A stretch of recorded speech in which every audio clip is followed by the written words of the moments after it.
أسرة لمحبوب طورا عشتم بالخير دهرا أنتم لله قوم ورجال لبر زخرا ما لكم غير المرام في ارتفاع الدين نشرا سعيكم نحو المعالي طمح الإنجاز يا نجل مالك ربنا سيد السعادة والدم بالمولى يا نجل مالك ربنا سيد السعادة ولله حياة شيخ بالأمن والخير والسلام والدم بالمولى يا نجل مالك ربنا سيد وعند وعد الله حق وأن الساعة لا ريب فيها يتنازعون بينهم فقالوا ابن عليه بنيانا ويقول ما به قال الذين ذهبوا على أمر لنتخذن عليه مسجدا ربنا آتنا من لدنك رحمة وهب لنا من أمرنا رشدا سيقولون ثلاثة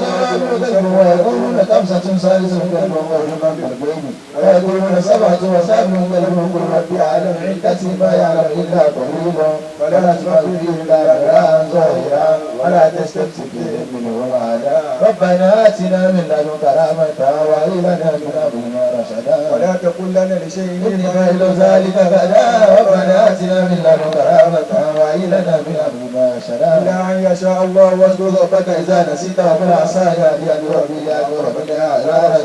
ربنا آتنا من لدنك رحمة وهب لنا من أمرنا رشدا ولبثوا في كهفهم 300 سنين وازدادوا تسعا ربنا آتنا من لدنك رحمة وهب لنا من أمرنا رشدا قل الله أعلم بما يرسل غيب السماوات والأرض بسره وعصيما لا له من دونه ولي ولا يشرك به أحدا ربنا آتنا من لدنك رحمة وهب لنا من أمرنا رشدا واتل ما أوحي إليك من كتاب ربك لا مبدل لكلماته ولا تجد من دونه وليا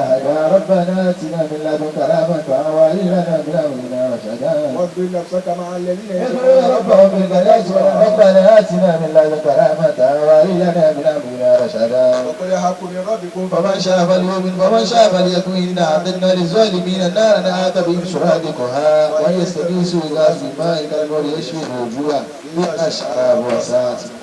ربنا آتنا من لدنك رحمة وهب لنا من أمرنا رشدا إن الذين آمنوا وعملوا الصالحات إنا لا نضيع أجر من أحسن عملا ربنا آتنا من لدنك رحمة وهب لنا من أمرنا رشدا أولئك لهم جنات عدن تجري من تحتها الأنهار يحلون فيها من أساور من ذهب ويلبسون ثيابا خضرا من سندس ويستبرق المتكئين فيها على الأرائك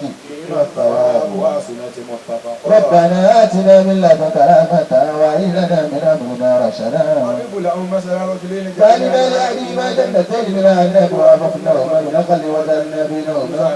ربنا آتنا من لدنك رحمة وهب لنا من أمرنا رشدا كلتا الجنتين آتت أكلها ولم تظلم منه شيئا وفجرنا خلالهما نهرا ربنا آتنا من لدنك رحمة وهب لنا من أمرنا رشدا وقال له ثمر وقال لصاحبه وهو يؤاوي على سيف كمالا وعازنا ربنا آتنا من لدنك رحمة وهب لنا من أمرنا رشدا ودخل جنته وهو ظالم لنفسه قال ما أظن لي هذه أبدا ربنا آتنا من لدنك رحمة وهب لنا من أمرنا رشدا وما أظن الساعة قائمة ولا يملك إلى ربي لأتين خيرا منها منقلبا ربنا آتنا من لدنك رحمة وهب لنا من أمرنا رشدا قال له صاحبه وهو يحاول أن يقتل الذي ذهب من تراب ثم من نطفة ثم سواك رجلا ربنا آتنا من لدنك رحمة وهب لنا من أمرنا رشدا لكنه هو الله ربي ولا أشرك بربي أحدا ربنا آتنا من لدنك رحمة وهب لنا من أمرنا رشدا ولولا إذ دخلت جنة لقلت ما شاء الله لا قوة إلا بالله إن ترانا نأخذ منك مالا وولدا ربنا آتنا من لدنك رحمة وهب لنا من أمرنا رشدا عسى ربي أن يؤتيني خيرا من جنتك ويرسل عليهم حسبانا من السماء ويصبح صعيدا ربنا آتنا من لدنك رحمة وهب لنا من أمرنا رشدا أو يصبح ما هو غورا فلا تستطيع له طلبا ربنا آتنا من لدنك رحمة وهب لنا من أمرنا رشدا وأعيذ بسبب وأسباب قلبك ربي على ما أفضل بي وهي قاوية على عروشها ويقول يا ليتني لم أشرك ربي أحدا ربنا آتنا من لدنك رحمة وهب لنا من أمرنا رشدا ولم يكن له فئة ينصرونه من دون الله وما كان منتصرا ربنا آتنا من لدنك رحمة وهب لنا من أمرنا رشدا هنالك الولاية لله الحق وقيم صواب وقيم حكما ربنا آتنا من لدنك رحمة وهب لنا من أمرنا رشدا واضرب لهم مثل حياة الدنيا كما إذا أنزلنا من السماء فتأتي به الأرض الأجمع أصبح شيبا تزور وكان الله على كل شيء مقتدرا ربنا آتنا من لدنك رحمة وهب لنا من أمرنا المال والبنون زينة الحياة الدنيا والباقيات الصالحات خير عند ربك ثوابا وخير عملا ربنا آتنا من لدنك رحمة وهب لنا من أمرنا رشدا يوم نسير الجبال وترى الأرض باردة وحشرناهم فلم نقاتل منهم أحدا ربنا آتنا من لدنك رحمة وهب لنا من أمرنا رشدا وعرضوا على ربك صفا لقد جئتمونا كما خلقناكم أول مرة بل زعمتم أن لن نجعل لكم موعدا ربنا آتنا من لدنك رحمة وهب لنا من أمرنا رشدا ووضع الكتاب فترى المجرمين مشفقين مما فيه ويقول يا ويلتنا ما لهذا الكتاب لا يغادر صغيرة ولا كبيرة إلا أحصاها ووجدوا ما عملوا حاضرا ولا يظلم ربك أحدا ربنا آتنا من لدنك رحمة وهب لنا من أمرنا رشدا وإذ قلنا للملائكة اسجدوا لآدم فسجدوا إلا إبليس كان من الجن فوسق عن أمر ربه فتتخذونها وذريتها أولياء من دوني وهم لكم عدو بئس للظالمين بدلا ربنا آتنا من لدنك رحمة وهب لنا من أمرنا رشدا ما أشهدتم خلق السماوات والأرض ولا خلق أنفسهم وما كنتم متخذا المضلين عضدا ربنا آتنا من لدنك رحمة وهب لنا من أمرنا رشدا يوم يقول نادوا شركائي الذين زعمتم فدعوهم فلم يستجيبوا لهم وجعلنا بينهم ربك ربنا آتنا من لدنك ونسي من قدمت يداه إنا جعلنا على قلوبنا أكنة يفقهوا وفي آذانهم وكرا وإن تدعوا إلى الهدى فلا يهتدون أبدا ربنا آتنا من لدنك رحمة وهب لنا من أمرنا رشدا ربك الغفور ذو الرحمة لو يأخذ من كسب الأجر والعذاب لهم موعد لا يجدوا من دونه موئلا ربنا آتنا من لدنك رحمة وهب لنا من أمرنا رشدا وتلك القرى أهلكناهم لما ظلموا وجعلنا ربنا آتنا من لدنك رحمة وهب لنا من أمرنا رشدا وإذ قال موسى لفتاه لا أبرح حتى أبلغ مجمع البحرين ربنا آتنا من لدنك رحمة وهب لنا من أمرنا رشدا فلما بلغ مجمع البحرين نسي حوته فاتخذ سبيله في البحر سربا ربنا آتنا من لدنك رحمة وهب لنا من أمرنا رشدا فلما جاوزا قال لفتاه آتنا غداءنا لكن من سبعنا هذا نسبا ربنا آتنا من لدنك رحمة وهب لنا من أمرنا رشدا قال أرأيت إذا أوينا إلى صخرة فإن نسيت ما أنساني إلا شيطان أذكره واتخذ سبيله في البحر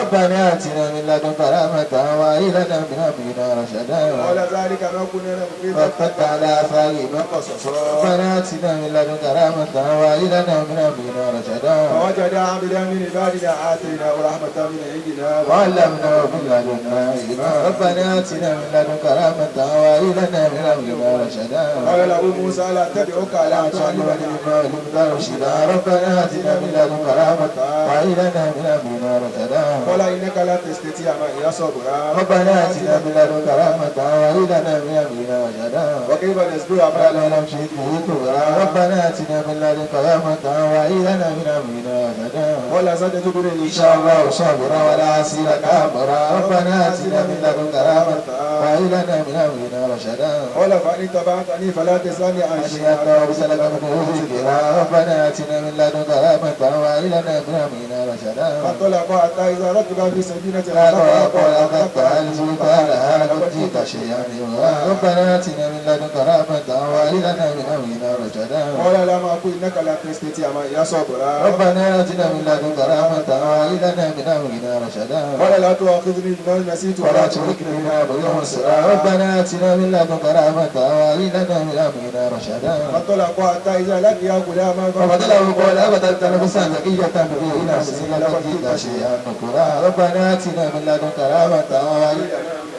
رشدا قال لم أقل لك إنك ليس فيها وهي صبرا ربنا آتنا من لدنك رحمة وهب لنا من أمرنا رشدا قال قال إن سألتك عن شيء بعد فلا تسألني لك من لدنك وزرا ربنا آتنا من لدنك رحمة وهب لنا من أمرنا رشدا فانطلق حتى إذا أتى على قرية استجابوا لها فطبعا يريدهما فوجد فيها جدارا قال لو شئت لاتخذت عليه أجرا ربنا آتنا من لدنك رحمة وهب لنا من أمرنا رشدا قال هذا فراق بيني وبينك سنبيك بتأويل ما لم تستطع عليه صبرا ربنا آتنا من الأمم àmọ́ iye generation tánà bí ti dìde òkú iye generation tánà bí ti dìde nìkan kò mọ iye láíláí gẹ́gẹ́ bẹ́ẹ̀ ni bàbá àgbàdo rò رضي الله تعالى ẹni tó ò lè sọ iye ẹni tó yẹ kó ti kú tí bàbá ti yè ọlọ́mọṣẹ́ àwọlá pé ibi tí ọlọ́run fi àwọn bàbá sínú ọlọ́mọṣẹ́ àwọn bàbá ti láíláí ọlọ́ la ilaha illallah آمين ọlọ́ muhammadu rasulullah صلى الله عليه ilé bàbá وسلم ọlọ́mọjọ dáhùrú آمين ilé kí wọn má lè fita ọlọ́mọjọ tú آمين ṣẹ̀mọ́ alùpùpù ọlọ́mọjọ bàjẹ́ ọlọ́ la ilaha illallah ní àdáyọrí àdúrà àkí àwọn bàbá wa àgbà níkàlẹ̀ رضي الله تعالى عنه ká sọ bẹ́ẹ̀ rẹ̀ kẹsì رضي الله تعالى عنه àwọn bàbá wa tí ó jẹ́ wípé bí ẹ bá ní kí ẹ bẹ̀rẹ̀ sí ni mo sọ̀rọ̀ wọn lónìí dọ̀la yìí ò lè sọ́tàn fúlùkọ́n wà kálíkọ́n ní pé ọlọ́run dáyà kíyàn rẹwà ọ̀gá ni wọ́n kíyàn níwà ọ̀gá ni wọ́n ìníwà wọn òun náà fi kó gbogbo wa yìí jọ رضي الله تعالى عنه ọlọ́run ìtẹ́mi máa fi wọ́n wé gbogbo ìgbà òun náà ni ìmáàmù Ṣáfi'í رضي الله تعالى عنه ìmáàmù Ṣáfi'í máa fi wọ́n wé. رضي الله تعالى عنه أسرة المحبوب ọlọ́mọṣẹ́ wọn dá ìmáàmù Ṣáfi'í ọlọ́mọṣẹ́ jẹ́ kí á rí wọn pé آمين ọlọ́ la ilaha illallah آمين ọlọ́ muhammadu rasulullah صلى الله عليه nítorí àsìkò afẹ́ gbádùn àwọn bá dáadáa gẹ́gẹ́ bá a ṣe máa ń gbádùn gbogbo ìgbà eléyìí tí a ṣe yìí ó dá ká ṣe sàrà àdúrà yìí ní kíákíá kí á lè gbogbo ìṣọ́nà àbá ká lè gbádùn wọn fún wàásù tí wọ́n fẹ́ bá wa ṣe ní kíákíá owó àdúrà tí a ṣe yìí ta ní ọkọ̀ ṣẹ̀mí lọ́wọ́ pẹ̀lú owó tó ní kìmí dáadáa ní wọn. وسرة àbàbá ò ní dìmáàndì lóye báyìí àbúgbà kíyàn owó tí àdìgbà yìí lónìí ṣe é ṣẹ̀mí lọ́wọ́. à ń kí àwọn ẹ̀yà wa kí wọ́n máa yẹ ورجال البر زخرا ọlọ́run gbọ́. ما لكم غير الكرام في ارتفاع الدين نشرا etí aṣẹ́yà nínú سعيكم àwọn èèyàn ti dé bá pẹ̀lú owó tó رايح الإنجاز أجرا وسيرة المحبوب نحن أمة الإسلام ترى قدوة الأحباب يكفي شيخنا المعروف واعظ كح خطيب ṣé kò sẹ́ni tí o ti dé rà ájàdé. الدين حبرا زادهم مولى الأنام بل مع الأتباع خيرا آمين. صل يا ربي وسلم آمين. للبشير الهدي نورا آمين. بارك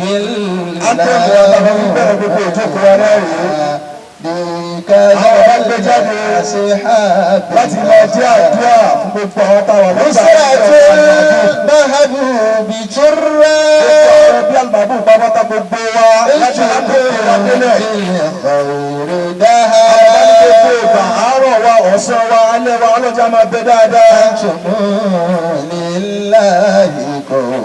ìjọ kan ní yín tó ẹgbẹ́ ẹ̀ ní kankan tẹ́ bùkátà tó tọ́ lọ́rùn lọ.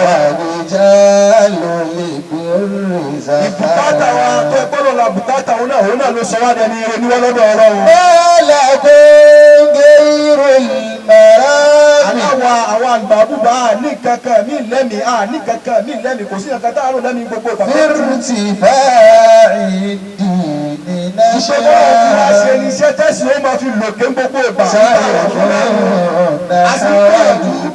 ẹ̀sìn ó sì máa lọ sókè látọ̀wọ̀ jù báyìí lọ. tọ́mí hùlẹ̀ ìjà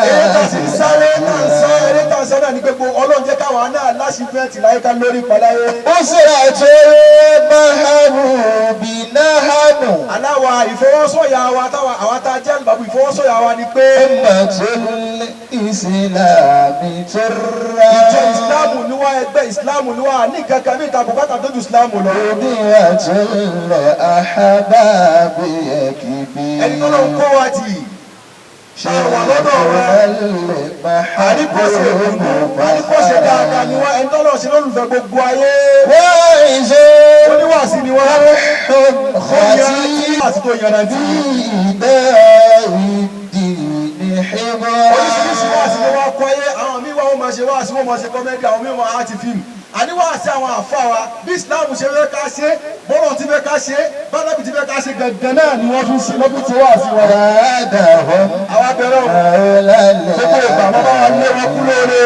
bàbá wa lé wọn kú lóore àti bàbá wa lé wọn kú lóore kíkú wọn ti kó pa àtàntẹ̀lé wọn tá a jọ mọ wa. sọ́ọ̀lì yá wà sẹ́lẹ̀ ọlọ́wọ́ ọlọ́run kó pa nàbẹ́ Muhammad bàṣí àdàbí tó lọ ń kó wá sí ẹgbẹ́ ọgbà ìlú òdùnú wọ́n á jẹ́ ìpínlẹ̀ tó wọ́n fẹ́ mọ̀ gbogbo ayé ọlọ́run lọ́ńkà wọ ọlọ́run wọ́n ní akẹ́kẹ́ tẹ̀lé tó máa bá ọgbà wọn lálẹ́ àti gbogbo àwọn ṣéwù lórílẹ̀ àmì nísìnyí gbogbo akíyá farabalẹ̀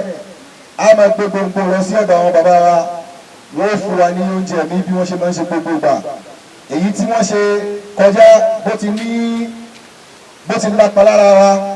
ọlọ́mọṣà kékeré náà ọlọ́mọṣà tó lápá lára wa la ilaha illallah wọ́n ti fún mi.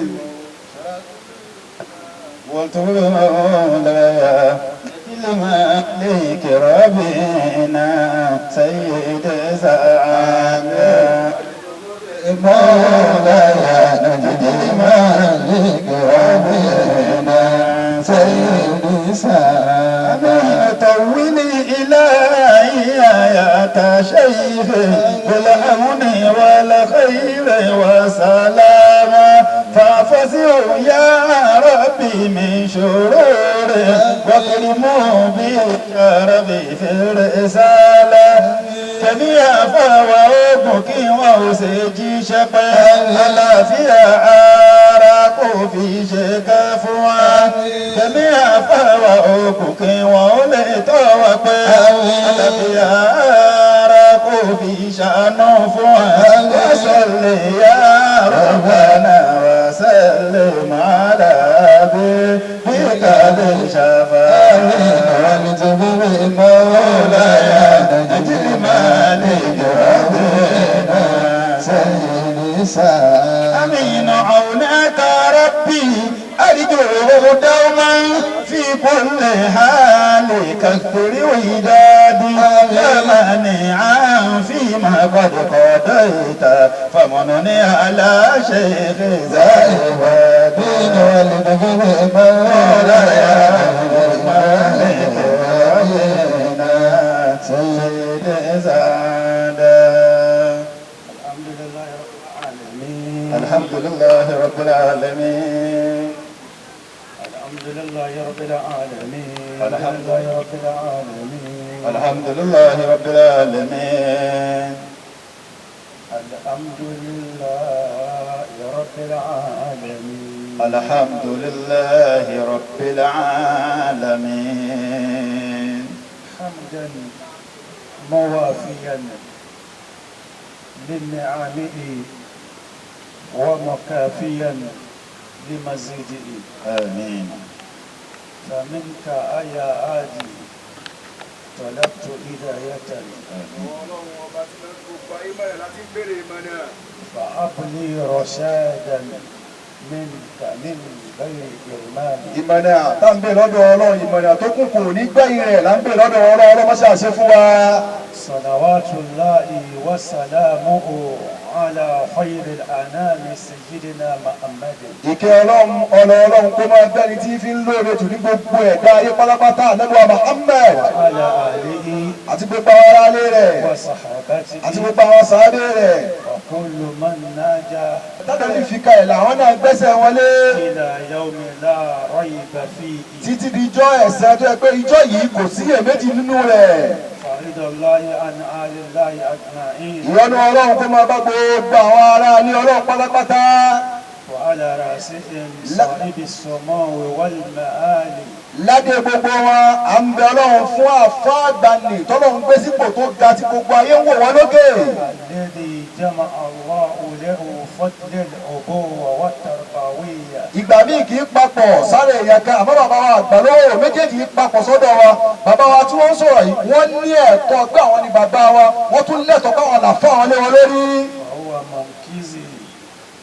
àwọn náà lẹni tí ń la títọ́ ń la gbogbo ayé.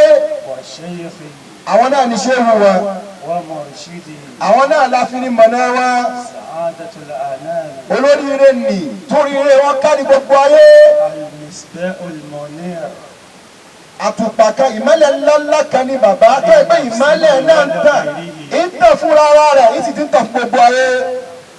بل أقول أدام الله آياته bàbá wa àgbàlérò ọlọ́mọṣẹ́jẹ́ kẹ́mi wọ́n gùn.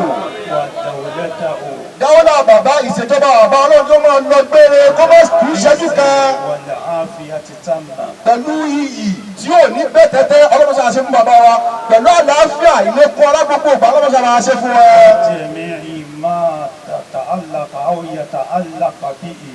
àdúrà táwọn bàbá wa ṣe fáwọn bàbá wa àgbà yìí wọ́n ní gbogbo ẹni tó bá wá rò tó rò papọ̀ tó wà lọ tó rọ kiri ká bàbá ọlọ́run jẹ́ kádùá yìí kó máa bá wọn náà. من الأسرة nínú ẹbí والنسب àti àtàrà والجماعة àti gbogbo jàmá والتلاميذ àti gbogbo ọmọ kéwú ní gbogbo orígun mẹ́rẹ̀ẹ̀rin àgbáńláyé والأحباء àti gbogbo àwọn olólùfẹ́ bàbá tí wọ́n. صلاة الفحت Àmín. jama ìjẹ́ ká dá ọpẹ́ fún Ọlọ́run gbogbo nǹkan dáadáa náà ní máa ní báwo ló ṣe bẹ̀rẹ̀ gbogbo nǹkan tí ó jẹ́ nǹkan aburú náà ní máa ní báwo ni ó ṣe bẹ̀rẹ̀ lẹ́yìn èyí tá a ti dá ní ọpẹ́ fún Ọlọ́run àti gbogbo èyí tí a ti tọrọ ní àsàlátù fún aláyédọ̀ àwọn ànábì wa Muhammad sallallahu alaihi wasallam àti tá a ti tọrọ fún àpapọ̀ gbogbo àwọn ẹni Ọlọ́run níyìí tí a dé gbogbo ẹ̀ ládé pẹ̀lú èyí tí a tọrọ fún ẹni tí ó ṣe pé bá rántí tọrọ gbogbo lílo kéwú lílo àràfí ní gbogbo ibi tá a bá ti ń lò kódà ká lò lójú oorun lórí ayé ibi tá a wà yìí nìkan kọ́ lèèyàn ti ń ná dáadáa. ibi ayé ìpín kankan ni àwọn bàbá ti ń jíṣẹ́. gbogbo ẹ̀dá ni tiẹ̀ ń sọ. àgbogbo ẹ̀dá ni wọ́n tún ń ṣiṣẹ́ láyé ni wọ́n tún mọ̀ ṣiṣẹ́ ń bò ní. èyí tá a bá ná ní mímọ̀ tí a mọ̀ pé a ná ní mímọ̀ èyí tá a sọ ní ọ̀rọ̀ Yorùbá tí a sọ ní kí ó gbogbo ẹ̀ pátápátá kí Ọlọ́run kó má ṣàyè máa kó sínú mìzánù ìhìsánù lọ́ọ̀ìrì ẹni tí a sọ̀rọ̀ nípa èyí. àbẹ̀lọ́ nínú òṣùwọ̀n oore bàbá ní kọ́lọ́ ọmọ kó gbogbo rẹ̀ sí. eléyìí ò wá máa bẹ ní àkọọ́lẹ̀ wípé a bẹ̀rẹ̀ ní ìgbà tá a bẹ̀rẹ̀ yìí níyìí tí ó ṣe pé ta bá wo àfijọ rẹ̀. ìjọ èpo ẹ̀pà náà ló jọ pósí ẹ̀ lérí. kódà nǹkan tí ó jẹ́ nǹkan aburú gan ó ní àfijọ. Mọ̀lánà Sheikh Muhammad Rabi tí ń ṣe wá síbọ̀ ní ọdún tí ó ti pẹ́ ó tó wá di ìgbà tí Ọlọ́run bá ní kí wọ́n bẹ̀rẹ̀ yìí tí aráyé ń wò ní orí amóhùnmáwòrán ní orí tẹ́lẹ̀ ìyẹn ni Da'watul Haqq gẹ́gẹ́ bó ṣe ṣe pé àwọn ẹni Ọlọ́run wọ́n á máa jupá jù sẹ́lẹ̀ fọ́lọ́run wọ́n á máa fi gbogbo nǹkan lẹ̀ lórí mọ̀síyà ọlọ́run. lórí bọ́ ọlọ́run ti wù ú bó ti wù ọlọ́run kristiani mọ́ ọlọ́run lọ́wọ́. nígbà wáàsí náà bẹ̀rẹ̀ ń jẹ́ Allahu Wahid fún àìmọye ọdún kó tó wá di ọdún tí àwọn ohun tí ọlọ́run fẹ́ kó wáyé tí orúkọ wáàsí ọ̀hún ó fi yí padà sí orúkọ tí ó wà máa jẹ́ níjọ náà lọ́hùn àwa kéwú dé ibi gbólóhùn wọ́là wúdà àwátùlà ákì níjọ náà ìjọ náà ni bàbá wa àná ò sí pé wá sí yóò ní jẹ́ Allahu Wahid mọ́ ìpè dá àwátùlà ákì ní orúkọ tí ó máa jẹ́ akéwú débẹ̀ níjọ náà ní wá sí bàbá wa wo ìgbà tí àwọn elétò dáwàtúlà ákì tí wọ́n wá bá bàbá wípé àwọn kóra àwọn jọ láti máa jíṣẹ́ ọlọ́run láti máa ránṣẹ́ ọlọ́run lọ́wọ́ ó jẹ́ 1984 níyìí tí bàbá ń palẹ̀ mọ́ àti lè ṣe ìṣílé Ìlọrin ìṣílé táǹkẹ̀ nílọrin lọ́wọ́ ń gbà náà àmọ́ báwa náà bá wá wo ìpẹ́ bóyá a ti ń ṣe wá sí kéékèèké wúyẹ́wúyẹ́ bọ̀ sí ìgbà tí ọlọ́run bá wá ní kí èrò ká bẹ̀rẹ̀ sí dá wá sí papọ̀ mọ́ àdúrà tí a ń ṣe ní oṣooṣù yìí ó múrù bàbá níjọ́ náà ìfẹ́ ìṣe déédéé ìtàn àfọ́ wà lé ní àánàkùnmọ̀lọ́. òun ni mo fi ní gbogbo nǹkan wà máa ní àfijọ. àánàkùnmọ̀lọ́. báwa náà bá wá jọ àwọn ẹni rere bàbá wá jọ àwọn ẹni ọlọ́run bàbá wá fi nǹkan tiwa náà jọ tàwọn ẹni ọlọ́run tí èsì ṣe pé bóyá pílánì ẹ̀ bẹ́ẹ̀ tẹ́lẹ̀ pé nígbà tí ó bá di ọdún báyìí láti bẹ̀rẹ̀ ìyọ̀ǹda ọlọ́run wá náà ni. mọ̀ sí ìyà ọlọ́run náà ni ó mú wá. bó ti wu ọlọ́run pé mo ti fẹ́ kó rí rèé òun náà ló gbé wá. àwa bẹ̀rẹ̀ lónìí pẹ̀lú Suratu Saffi. òun ni a fi bẹ̀rẹ̀ a bẹ̀rẹ̀ pẹ̀lú Suratu Saffi. ìtàn bàbá ó ti bẹ̀rẹ̀ wá sí fún wa oní Suratu Saffi. lẹ́yìn a'udhu billahi minash shaitani rajim bismillahir rahmanir rahim. Quran 61 láti bẹ̀rẹ̀ a'udhu billahi minash shaitanir rajim. Bismillahir rahmanir rahim wa bihi nasta'in. فوجدا عبدا من عبادنا آتيناه رحمة من عندنا وعلمناه من لدنا علما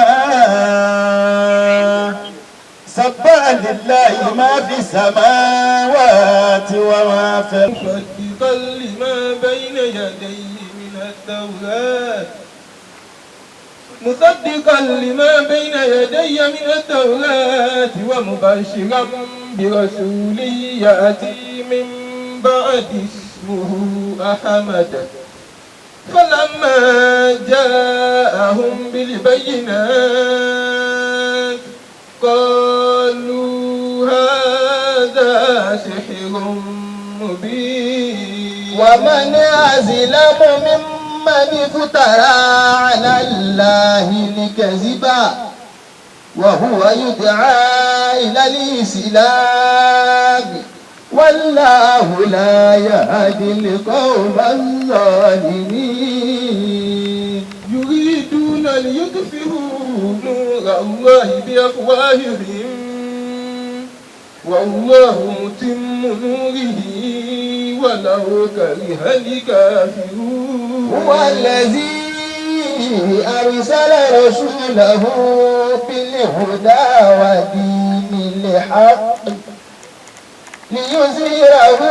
على الدين كله ولو كره المشركون يا أيها الذين آمنوا هل أدلكم على تجارة تنجيكم من عذاب أليم تؤمنون بالله ورسوله وتجاهدون في سبيل الله بأموالكم وأنفسكم ذلكم خير لكم إن كنتم تعلمون يغفر لكم ذنوبكم ويدخلكم جنات تجري من تحتها الأنهار ومساكن طيبة في جنات عدن